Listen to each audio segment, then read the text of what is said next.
C'est un petit bonbon cette question. Mais tu sais vraiment les bonbons, quand tu les mets dans ta bouche, tu prends le temps de les savourer, tu les croques pas, tu les gardes en bouche tellement elle est... En tout cas, j'ai pris beaucoup de plaisir à faire la question, à me dire comment je vais essayer de te la transmettre pour tous ceux qui vont rester jusqu'au bout. Donc question Olympiade de maths, tombée je sais pas dans quel pays, parce qu'il y a des Olympiades un peu partout dans le monde et chacun met ses questions. Et celle-ci est typiquement le genre de question qu'on affectionne. D'ailleurs, elle ressemble beaucoup à celle-ci. Tu vois, c'est un peu le même principe. Celle-là est un peu plus compliquée parce qu'il y a 3 éléments. Il y a bien sûr une somme. Et si tu connais un peu les puissances, tu sais, quand tu as une somme, tu es un peu bloqué. À toi de faire ton propre chemin. Mais l'élément clé, regarde, A plus petit que B plus petit que C. En gros, c'est rangé dans l'ordre croissant. D'accord? Lui est plus petit que lui, plus petit que lui. Si tu as fait quelques exercices avec des puissances un peu dures, notamment avec des sommes, en fait, tu sais quel doit être le réflexe. Surtout qu'on a le même 2 en fait. Pas de nouveauté, on va factoriser. On va factoriser. Et en fait, généralement, on factorise par le plus petit exposant. On le fait avec un exemple. Imagine, tu avais ça, 2 puissance 10 plus 2 puissance 11 plus 2 puissance 15, tu vois, pour te montrer que ce n'est pas forcément consécutif. Et bien en fait, ici, normalement, on sait qu'un des réflexes, c'est de factoriser par le plus petit exposant. Et le plus petit exposant, c'est plus un conseil officieux. Mais quand tu en fais plein, tu sais qu'il faut factoriser par le plus petit. Regarde, 2 puissance 10, parenthèse. Et là, pour le coup, le squelette est quasiment indispensable. Autant que des x, tu peux peut-être y aller directement. Là, il faut prendre son temps. 2 puissance 10 fois quoi me redonne lui? Et bah fois 1, là pour le coup c'est pareil. Et là regarde, et c'est très important que en fait tu le vois toi-même là qui regarde la vidéo de ta propre manière, de la manière qui t'arrange, parce que quand on va le faire avec les A et les B, ce sera un peu plus compliqué. Donc ici ça va être combien? Moi je préfère vraiment imaginer en fait le calcul à trous. 2 puissance 10 fois quoi me redonne 2 puissance 11? Et bah 10 plus 1, tu connais la propriété j'espère. Je ne te l'ai pas rappelé, mais j'espère que tu la connaissais. En fait, quand tu multiplies avec le même nombre en bas, en fait, tu ajoutes les exposants. Ben moi, c'est ce que je fais. 2 puissance 10 fois quoi me redonne 11? Ben, il m'en manque 1 parce que je sais que je vais les additionner. Donc, ça va être 2 puissance 1. Et donc, 2 exposant 10 fois quel nombre m'amène à 15. Comme je vais les ajouter, il m'en manque 5. Parce qu'en fait, finalement, c'est l'écart. 15 moins 10, c'est ça, il m'en manque. Tu vois, il m'en manque, c'est l'écart. C'est vrai que c'est bien de traduire en fait le mot français qu'on emploie par le calcul. Moi, je te dis, l'écart pour arriver à 15, il me manquait, donc c'était une soustraction finalement. C'est utile pour ce qui arrive. Donc voilà, quand tu vois ça en factorisé, et ben là c'est pareil. Si tu en as fait un peu, tu sais que, comme je ne connais pas le chemin, factorisons quand même de 2. On peut y penser. Et là, moi j'interviens, tu factorises par le plus petit exposant. Et ici, il s'appelle A. Donc on factorise par 2 exposants A. Et là, pour le coup, selon moi, le squelette est quasiment indispensable pour ne pas se tromper. Le premier, c'est facile, on a factorisé par lui carrément, donc il reste juste 1. Ensuite, c'est là où ça score. Parce qu'il y a plus de 10 et de 11, là, c'est des A et des B, il faut les gérer. Ici, il y a combien? Donc soit tu te poses la question, 2 puissance A fois quoi me redonne B? En fait, A, il faut que tu arrives à B en mode plus. Donc soit tu arrives à le voir, soit tu te souviens, mon petit laïus, c'était quoi? À chaque fois, je te disais l'écart, on était à 10, il faut arriver à 15. L'écart, c'était 5. Mais le 5, il était visible. 10 à 15, il manque 5. Mais là, il n'est pas visible. A, pour aller à B, il manque combien? Si tu arrives à répondre, bravo. Moi, je ne sais pas faire. Mais je sais que c'est l'écart, donc la soustraction. Donc 2 puissance combien ici? B moins A, l'écart entre les deux. Moi, perso, encore à l'heure actuelle, j'ai parfois du mal à ce que ça sorte naturellement. Donc je prends toujours ce petit exemple. Tu vois. Donc si tu voyais directement que l'écart, c'est B moins A, top. Moi, tantôt, je me fais encore embrouiller, donc je fais comme un enfant, mais je ne me trompe jamais. Donc 2 puissance B moins A. Donc maintenant qu'on a compris, on peut aller plus vite. Par contre, c'est ça. Tu prends ton temps et ensuite tu traces. Ici, j'explique même pas. 2 puissance C moins A. Et juste, on peut vérifier, j'avoue, j'ai dit que je n'expliquais pas, mais on peut vérifier. Si tu remultipliais, rappelle-toi la propriété, on va les ajouter. Donc ça fait A plus C moins A. Les A, ils partent. Il reste bien juste C. OK. Maintenant qu'on a, qu'est-ce qu'on peut faire? Là, on prend un peu de recul, on essaie de comprendre. Attends, lui, c'est une puissance de 2. C'est 2 puissance un truc. Tu vois, 2, 4, 8, 16, etc. C'est vrai que c'est pas précisé que c'était entier, mais A et B étaient entiers. Parfois, c'est vrai qu'il ne propose pas, il laisse planer un petit doute, mais à toi de prendre pour vrai ce qu'il faut. Et si tu ne prends pas pour vrai, peut-être tu te casses un peu plus la tête et ça donne lieu à un super commentaire que je prends toujours plaisir à lire. Donc A est un nombre entier. Et là, c'est clé, regarde. Lui, c'est une puissance de 2. 2 fois un truc égale 1120. Mais ce truc, c'est pas n'importe quoi. Lui, c'est également une puissance de 2, donc un nombre pair. Une puissance de 2, un nombre pair plus 1. Donc, attends, qu'est-ce qu'on peut dire de cette quantité-là? C'est là où on commence à toucher à l'arithmétique. Ça, c'est un nombre impair. Pair plus impair. Donc, en fait, on a une puissance de 2 fois un nombre impair qui est égal à 1120. Est-ce que tu vois ce qu'on va faire? En fait, on va décomposer 1120. On va lui extraire tous ces 2 qu'il a en lui. Parce que tous les 2 qu'il aura en lui, forcément, ils vont aller avec 2 puissance A. Il n'y a pas d'autre choix. Donc là, regarde, puissance 2 fois impair égale ça. Ah ouais, donc lui aussi, en fait, on va lui faire pareil. On va le décomposer en mode puissance de 2 fois un nombre impair. Et comme ça, on pourra identifier, attends, lui il va avec lui, lui il va avec lui. Alors comment est-ce qu'on fait pour lui extraire tous ces deux? soit on pourrait poser des divisions, tu vois, successives, divisé par 2, divisé par 2. Genre en gros, tant que tu peux diviser par 2, tu le fais. Moi, je suis plutôt fan des multiplications à trous, même si pour le premier, c'est embêtant. Regarde, on va faire moitié par moitié. C'est combien la moitié de 1120? Ah, c'est un peu embêtant.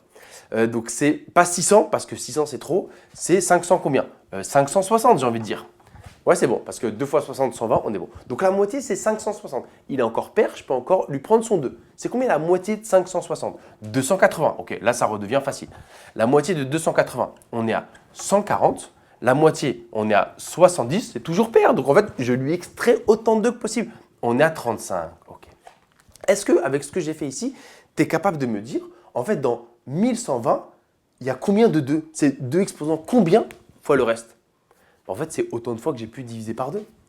1, 2, 3, 4, 5. Donc en fait, dans 1120, il y a 5 2. 2 fois 2 fois 2 fois 2 fois 2, je crois. fois le reste. Et c'est combien le reste? C'est 35, tu vois.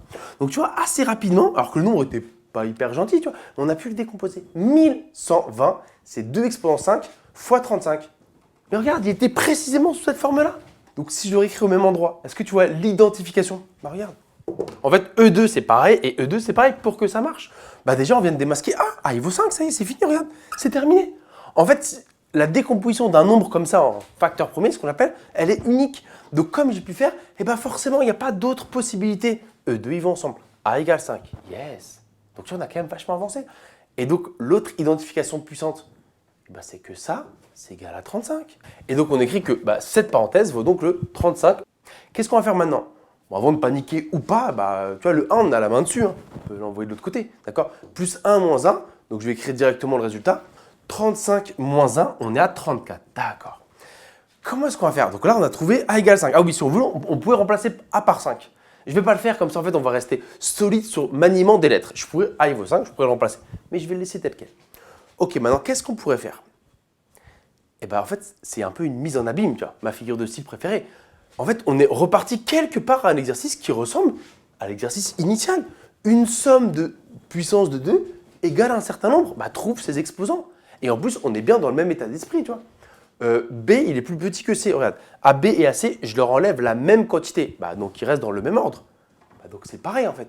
Avec le nombre ici qui est plus gentil, mais les exposants sont plus méchants. J'allais dire moche. Les exposants sont plus moches. On va procéder de la même manière, en fait. On va décomposer. On va factoriser par la plus petite puissance des deux. Et ensuite, refaire exactement comme ça, tu vois. Exercice dans l'exercice. Et je vais laisser A et B, comme ça, on est sûr qu'on est solide. Par qui on factorise? Je viens de t'expliquer, je te l'ai démontré à l'oral. C'est lui, le plus petit des deux. La plus petite puissance, c'est B moins A. Donc, en fait, on refait exactement de la même manière. Donc, tu vois, là, pour l'instant, il n'y a pas à réfléchir. C'est juste ici. Il faut un peu se prendre la tête. Tiens. Et c'est pour ça que j'ai pris mon temps avec les 10 et les 15. 2 puissance B moins A fois quoi me redonne ça? Bon, déjà, c'est 2 exposant un truc. Ça plus ça doit me donner ça.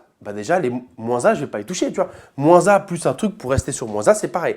Et donc, c'est un peu comme tout à l'heure, B doit devenir C. Donc, tu vois, si on a compris que c'était l'écart, on va refaire C moins B, en fait. Parce que si tu ajoutes les deux, B plus moins B, ils partent. Et donc, il y a un plus C qui intervient. Autre façon de faire, on a encore une fois vu que c'était vraiment l'écart. Donc, tu aurais pu faire sur ton brouillon C moins A moins parenthèse B moins A. Tu vois, ça, c'est pour le côté vraiment scolaire. J'applique la formule pour trouver cet exposant. Sinon, petit travail d'enquêteur, ça plus quoi me redonner ça? Bon, moi, je préfère faire ça. Et donc, comme c'est une multiplication exactement comme tout à l'heure, on va décomposer le 34 pour faire apparaître, pour lui extraire ces deux et le reste. Sauf que 34, c'est très facile. C'est très facile parce que c'est qu'une étape. 34, c'est 2 fois 17. On ne peut pas faire autrement. Donc, 2 fois un nombre impair. Et même raisonnement que tout à l'heure, dans la parenthèse, c'est un nombre impair. Donc, une puissance de 2 fois un nombre impair doit être égale à 34. Et regarde, 34, je viens de te l'écrire. Une puissance de 2 fois un nombre impair. Et c'est terminé. On vient de démasquer quoi? On vient de démasquer cet exposant. Donc, on peut dire que B moins A est égal à quoi? Dis-moi que tu l'as. Est égal à cet exposant-là. Tout à l'heure, regarde, c'était 5 quand on avait décomposé. Et ici, c'est donc B moins A égale 1. Et maintenant, oui, peut-être que il est temps de remplacer A par 5. D'accord? Donc, finalement, c'est B moins 5 qui est égal à 1. Et donc, finalement, que vaut B? B il vaut 6. Et cool, j'ai trouvé la valeur de B.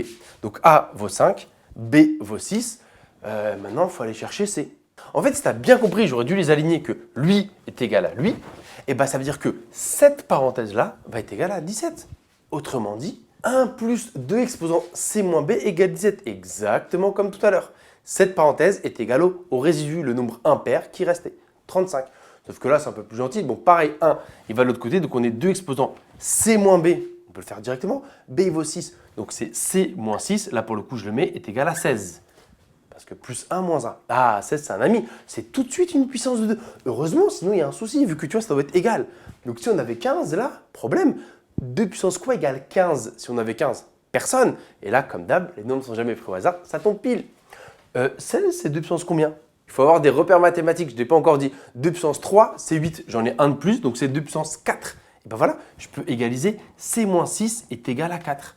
Si C moins 6 est égal à 4, comme tout à l'heure un peu, que vaut C? Et ben on fait plus 6, donc on est à 10. Et ben voilà, je viens de trouver la valeur de C.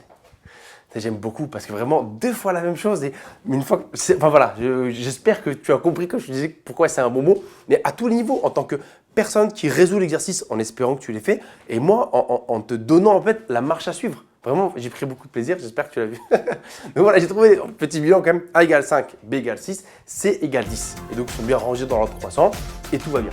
Donc voilà, je n'en dis pas plus, j'espère que tu as tout suivi et que ça t'a plu.